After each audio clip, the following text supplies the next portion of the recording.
Hello students, last lecture में हमने gastrulation mechanism में एपिबोली और इम्बोली की डेफिनेशन समझी थी और हमने इम्बोली स्टार्ट किया था जिसमें हमने इनवेजिनेशन के बारे में पढ़ा था। आज हम दूसरी मॉर्फोजेनेटिक मूवमेंट्स के बारे में पढ़ेंगे। Involution, the term involution means turning इन और रोलिंग अंडर। इन्वोल्यूशन का मतलब कोशिकाओं का भीतर की तरफ जाना, टर्न होना या लुढ़कना। इस क्रिया में जो कोशिकाएं ब्लास्टोपोर के किनारे इकट्ठी हो चुकी होती हैं, ये सेल्स ब्लास्टुला के डोर्सल लिप के जो भीतर का किनारा होता है उस तरफ से लुढ़कने या खिसकने लगती हैं और इस तरह से इनवोल्यूटेड सेल्स ब्लास्टोपोर के भीतर के किनारे के सहारे अंदर की तरफ जाकर इकट्ठी हो जाती हैं। It is very common among the vertebrates and is after accompanied with invagination.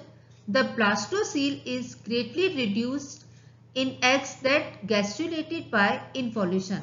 क्योंकि जैसे जैसे सेल्स अंदर की तरफ जाती हैं, ब्लास्टोसील रिड्यूस होती जाती है और जो आर्किंट्रोन सेल होती है, आर्किंट्रोन कैविटी होती है, वो बढ़ती जाती है।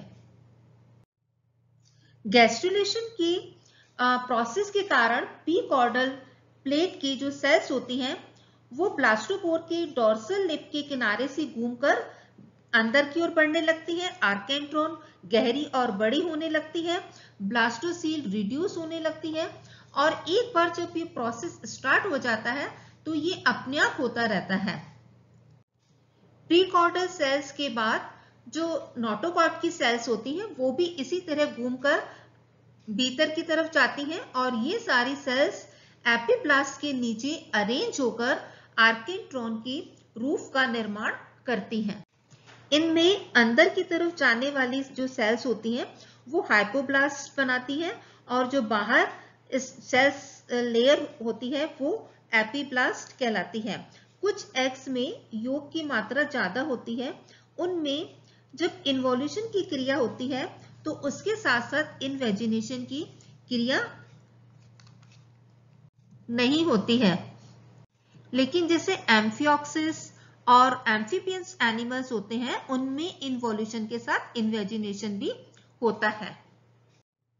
इस डायग्राम में आप देख सकते हैं इन्वोल्यूशन में कि जो सेल्स हैं वो अंदर की तरफ टर्न हो रही हैं, अंदर की तरफ रोल हो रही हैं और इस प्रोसेस को हम टर्न होना या अंदर की तरफ रोल होने प्रोसेस को हम इन्वोल्यूशन कहते हैं। और ये ऊपर की डायग्राम में आप देख रहे हैं जो कि मैंने आपको लास्ट लेक्चर में बताया था कि सेल जो है वो अंदर की तरफ इनवेजिनेट होती हैं, तो इस तरह से ये अंदर की तरफ धंस रही है जिसे हम इनवेजिनेशन कहते हैं। Next is delamination. Gastrulation by delamination takes place most typically in mammals and to some extent in amphibians and birds. ये जो डिलैमिनेशन प्रोसेस होता है ये एम्फीबियंस और बर्ड्स में होता है। The process consists simply in the separation or splitting of the cells from a pre-existing layer. These cells then unite together to form the hypoblast. जो पहले की लेयर प्रेजेंट होती है उसमें से कुछ सेल्स अलग होती हैं, स्प्लिटिंग ऑफ होती हैं और ये जो स्प्लिटिंग ऑफ सेल्स होती हैं ये हाइपोब्लास्ट लेयर बनाती हैं। ये जो डायग्राम है ये अर्ली डिलैमिनेशन का है जिसमें ये जो बाहर की तरफ हमें लेयर दिखाई दे रही है इसको एपिब्लास्ट कहते हैं और ये जो अंदर की तरफ लेयर बनती है इसको हाइपोब्लास्ट कहते हैं और ये आर्केंट्रोन कैविटी है। ये जो फिशेस होती हैं, एम्फीबियंस होते हैं, इनमें नोटोकॉर्डल, मेसोडर्मल और एंडोडर्म सेल्स का पृथक्करण इसी डिलैमिनेशन की क्रिया के द्वारा होता है और जो चिप होता है उसमें हाइपोब्लास्ट का फॉर्मेशन भी इस डिलैमिनेशन के प्रोसेस के कारण होता है। Next is infiltration. इस प्रकार का जो प्रोसेस या मॉर्फोजेनेटिक मूवमेंट होता है ये बर्ड्स और मैमल्स में पाया जाता है और जो बर्ड्स या जो चिक होता है उसमें हाइपोब्लास्ट का फॉर्मेशन भी इसी मॉर्फोजेनेटिक मूवमेंट के कारण होता है। और इसमें जो एरिया पैलिसोइडा रीजन होता है उसकी जो सेंट्रल सेल्स होती हैं या जो योग होता है उसके बीच में ये ब्लास्टोसील पाई जाती है। और ये जो कुछ सेंट्रल सेल्स होती हैं ये अपने साइज में थोड़ी सी अलग होती हैं और फिर बाद में ये अमीबॉइड मूवमेंट करते हुए प्राथमिक ब्लास्टोसील के फर्श पर एकत्रित हो जाती हैं और ये जो इकट्ठी हुई हुई सेल्स होती हैं ये मिलकर हाइपोब्लास्ट बनाती हैं। और जो ऊपर की ओर जो सेल्स होती हैं वो एपीब्लास्ट कहलाती हैं।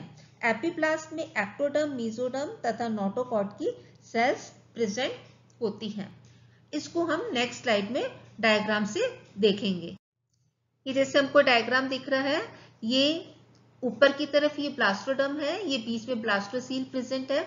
फिर अब जब इनफिल्ट्रेशन प्रोसेस होता है तो इस ब्लास्टोडर्म जो लेयर है इसमें से ये कुछ सेल्स अलग होती हैं, ये अमीबॉइड मूवमेंट करते हुए इस नीचे वाले इस एरिया में आती हैं और फिर ये यहाँ आकर के इकट्ठी हो जाती हैं और ये इकट्ठी होकर के ये हाइपोब्लास्ट बनाती है। और ये जो ऊपर की लेयर होती है इसको एपीब्लास्ट कहते हैं और इसके बीच में ये जो कैविटी प्रेजेंट है इसको आर्केंट्रोन कहते हैं। तो इस तरह से इनफिल्ट्रेशन प्रोसेस की वजह से एपीब्लास्ट और हाइपोब्लास्ट लेयर्स बनती हैं। इस तरह से इनमें जो सेल्स है इनमें मॉर्फोजेनेटिक मूवमेंट पाया जाता है जिसे हम इनफिल्ट्रेशन मूवमेंट कहते हैं। तो स्टूडेंट्स, आज हमने मॉर्फोजेनेटिक मूवमेंट्स में इनवॉल्यूशन प्रोसेस देखा हमने और फिर डीलैमिनेशन देखा और इनफिल्ट्रेशन मॉर्फोजेनेटिक मूवमेंट के बारे में पढ़ा। Okay, thanks class.